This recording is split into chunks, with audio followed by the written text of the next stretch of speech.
Hello, I'm Doug Miller, Principal Flute of the Niagara Symphony, and I'm going to tell you a few fun facts about the flute. So, first of all, I'm just gonna say, the flute has been around for thousands and thousands of years, and the very first flutes that were discovered were actually made of the human tibia bone, and I guess it's because that tibia bone is just the right length to play, and it would naturally hollow out in a skeleton. They'd carve some holes, and voila, a flute, and it probably had a very nice sound.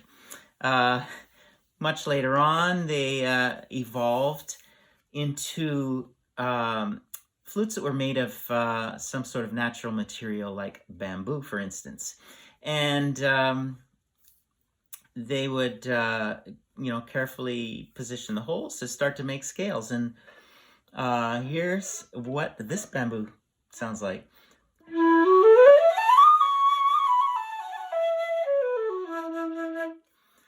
That's a pentatonic scale.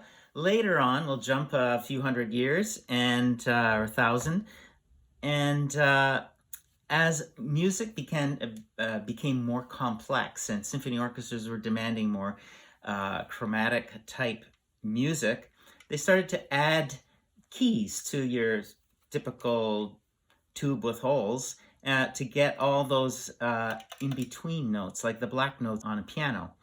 And this flute here was the type of flute that would exist in Mozart's time. And Mozart had a very interesting relationship with the flute, and it's thought that quite often he hated the flute. Although he wrote 3 flute concertos, and the flute in the symphonies is really fantastic. So the story there is about the man who commissioned these flute concertos. And he was a high-ranking military, but an amateur flute player, and he commissioned these flute concertos to be simple and easy to play, of course. And I think that was the problem for Mozart. He couldn't. Being Mozart, he couldn't do that. So he wrote the first one and realized that he was not going to be paid because they just weren't easy enough. So hence all the letters to his father about how much he hated flute players. In fact, Mozart had a really close friend in Salzburg that was a flute player, and it's speculated that all these flute concertos were actually written for him. And the last flute concerto that he wrote for this military guy, Mozart was lazy. He realized he probably wouldn't get paid, so he just took an oboe concerto and transposed it up a key to D major from C and called it a flute concerto.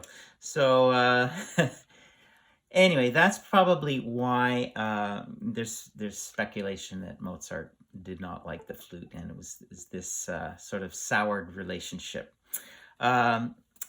Later on in the history of the flute, we had a German named Theobald Böhm.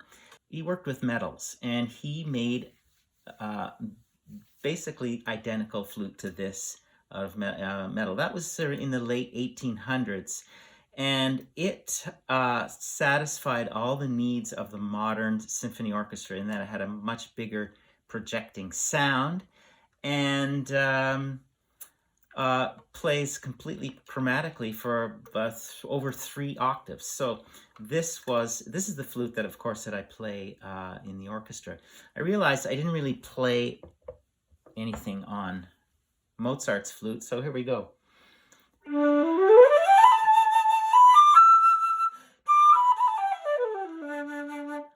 Now, on the silver flute,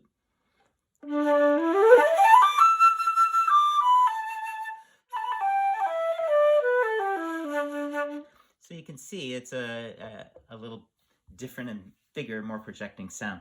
I think that's all I'm going to say, and I hope to see you at the Niagara Symphony. Thank you.